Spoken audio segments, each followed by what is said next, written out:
Hi అండి. ఇక్కడ నేను పంజాబీ డ్రెస్ పాయింట్ కటింగ్ చూపిస్తున్నా. లూజ్ పాయింట్ ఉంటుంది కదా అది. అయితే మనకి దీంట్లో కావాల్సింది 3 కొలతలండి. ఒకటి పొడవు కావాలి. ఇప్పుడు ఎక్కడి నుంచి అయితే మనం పాయింట్ కట్టుకుంటామో అక్కడి నుంచి కాలు పొడవు వరకు మనం పొడవు తీసుకోవాలి. అందులో నుంచి -7 పట్టీ కోసం 7 మైనస్ చేసి మిగతాది మనం పొడవు పెట్టుకోవాలి. ఇప్పుడు క్లాత్‌ని 4 మడతలుగా వేసుకోవాలండి స్ట్రెయిట్‌గా. అయితే కుచ్చుల పాయింట్ కాబట్టి మనకి ఎంత క్లాత్ ఉంటే అంత క్లాత్ కుచ్చుల కోసం తీసుకోవచ్చు. పట్టీ కూడా మనకి ఒకవేళ పొడవు ఎక్కువ ఉంటే పట్టీ పై వైపున కానీ కింది వైపున కానీ తీసుకోవచ్చు. లేదంటే ఇక్కడ కాలు వైపున సైడ్లో మనకి పట్టీ వస్తుంది. అది నేను తర్వాత చూపిస్తా.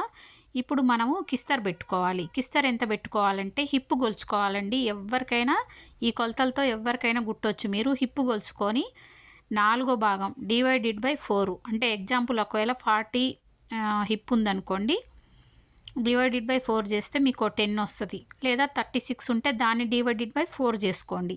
ఆ 4వ భాగాన్ని ఇలా కిస్తర్ కింద పెట్టుకోండి. ఆ తర్వాత ఆ లూజ్ అంతా మన కుచ్చులకు సరిపోద్ది. ఇక్కడ కాలు పాదము ఎంత పొడవు ఉందో చూసుకొని దాన్ని డబల్ చేసుకొని కాలు లూజ్ పెట్టుకోండి. అంతే. కిస్తర్ దగ్గర నుంచి ఇక్కడికి ఇలా ఒక లైన్ కొట్టుకోండి.